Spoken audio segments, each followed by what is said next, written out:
Hey everyone, First T here. Thanks for checking out this YouTube channel.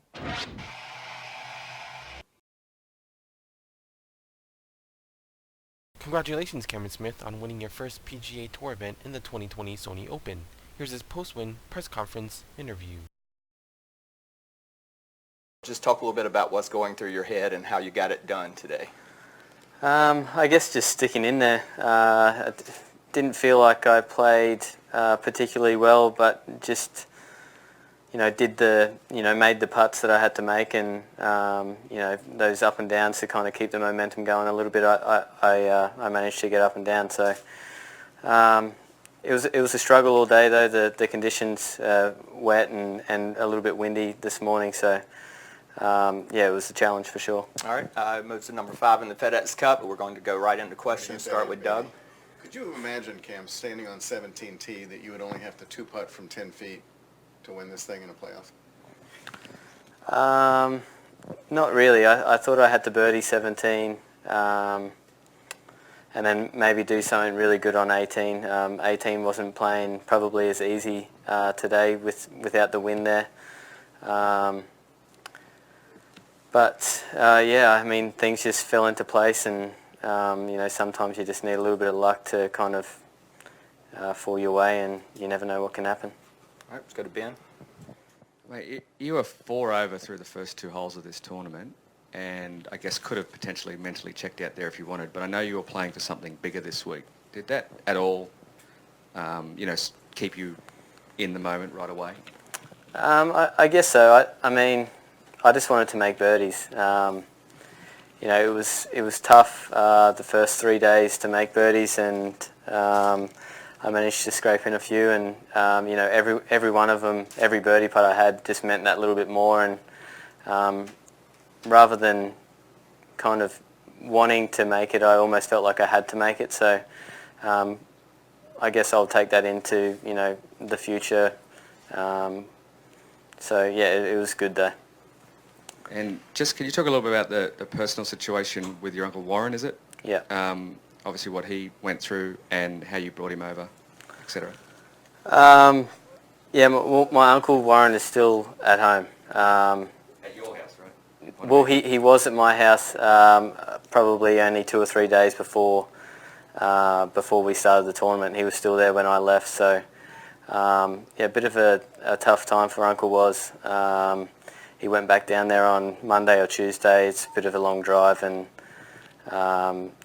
what he found was quite devastating. He sent us all the photos, and the only thing he had left really was a little shed that him and his son built a few months back. So pretty. We're a tight knit family, and it's kind of hit everyone pretty hard. So it's good to do something good, and hopefully everyone puts a smile on their face. Yeah. All right, Doug. Even though you've been to Kapalua, was there part of you that didn't quite feel yet like a proper PGA Tour winner until today? I guess so. It's always been in the back of my mind. Having someone else there, playing for someone else I've always done really well in events like that. To do it on my own, was obviously a big tick. All right, let's go to Jason and Ferd over on this side. Yes, when you're battling with Brendan all day, and then especially when you get in the playoff, did the President's Cup experience kind of come into play there? I think so. Like I was saying before to Benny, I think, having to make the putts, feeling like something else is on the line. I think I drew a little bit from the President's Cup. I felt as though I played, some of my best golf that week, and with such little time between these events, I think that's kind of rolled over definitely into this week, and I just feel like I've got I'm not necessarily hitting it, super duper, but I'm getting the ball around and scoring really nicely. Ferd. Do you think you get a call from the other Cameron Smith? Maybe. I hope so. He's like my hero at home. Yeah, so I hope so. Have you met? Have you talked? Yeah, I met him 2 or 3 years ago at a State of Origin camp. He come out and we threw the footy around, and yeah, definitely a day I'll never forget. Told him you knew who you were, and that comes to talk to Yeah. the name thing? Not really. We were just having a little general chat. You know, the media was there. They were filming us. He hit a few golf balls, and we got to kick the footy around for half an hour or so. Yeah, so it was really, really neat. Has there been much confusion for you growing up? I mean, like when you register at a hotel or you write a check or something? No, it's not. He lives down in Melbourne, and I'm from up in Brisbane, so definitely none of that. And he's like 20 years older than me, so. How about the non-free people here? Who are we talking about, Cameron? This, Cameron Smith. Yeah, he plays rugby league. He's one of the greats. Yeah. All right, go to Ben. Hold that again. yeah, mate, he's You played get- the most games in NRL history and once captained Australia. Well, for a long time. Is it too much poetic license to sort of say that this sort of grinding out win that's coming back from like what you did is quintessentially Australian, that sort of fighting spirit that people are showing back there now? Yeah, I think so.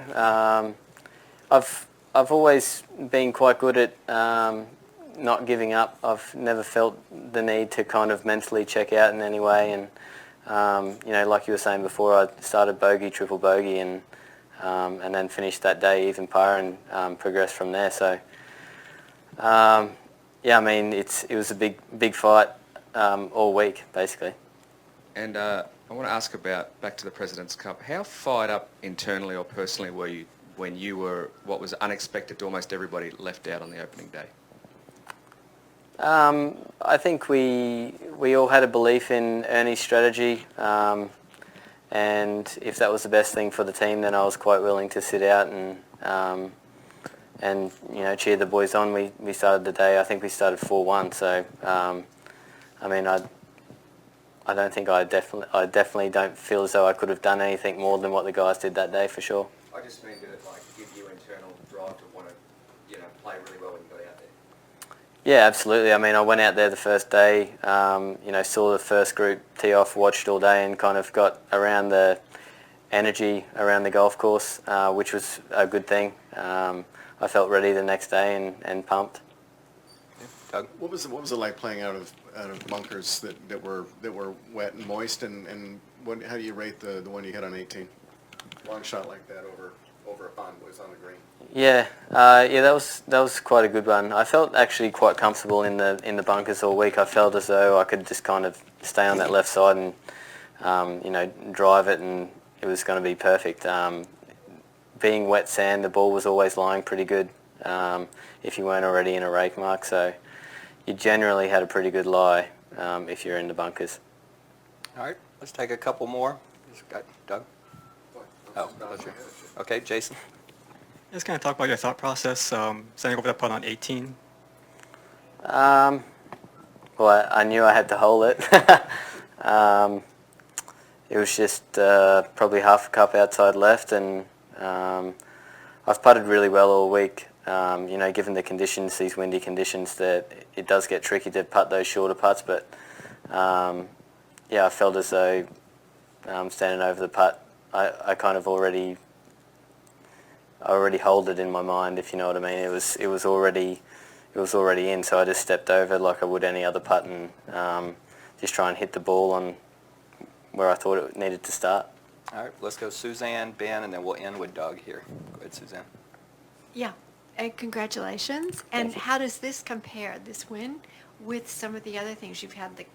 We're talking about President's Cup and the other things. Where would you rank this in the overall picture of what you've accomplished so far?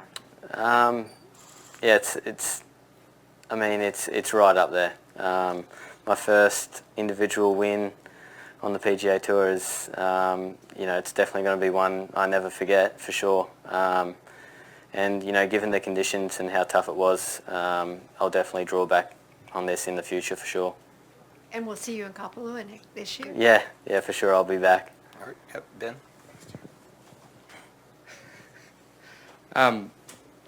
So you're sitting there on 18 for a long time. You had a long wait. I mean, what were you sort of going through there when there was 15, 16 minutes between your tee shot and your next shot? Yeah, I think it took us over half an hour to play the last hole. So there was a lot of spare time. My caddy and I tried to, talk about other stuff as much as we could, and then once it was go time, we're in, and then over and over, it seemed like we waited for more than 10 minutes on every single shot there. So it was definitely an experience. For sure. And just quickly, this is a great step forward to potential Olympic goals. Can you talk to that? Yeah, I spoke to IBF about it. He's going to be the captain again this year, and I know he's egging for me, to get on the team. And I'll be trying my best for sure. I definitely want to be there, and I want to wear that green and gold as much as I can. All right, Doug? Two quick things, Ken. The club on 18 for your second, and was that disappointing to see it turn left into the bunker? Surprise you? It was a bit of a crappy number, really. It was right in between 3-iron and 3-wood, my biggest gap in the bag, and if anything, it was going to be downwind, so we just decided to try and smash the 3-iron, and didn't quite come off, but yeah, good up and down nonetheless. Worked out well in the end. And you were always pretty close regardless, but was the Masters something you just wanted to take care of early this year? Yeah, that was that was one of the goals at the start of the year, was to get there, basically. That was the first first period goal, to get back to the Masters, and it feels nice to say that it's ticked off so early. Congratulations once again, Cameron Smith. What are your thoughts on the 2020 Sony Open? Let me know in the comment section below, and please click on the thumbs up icon if you liked this video. Subscribing to this YouTube channel and sharing the video also helps. And don't forget to click on the notification button for this channel so you won't miss the next First 2T video.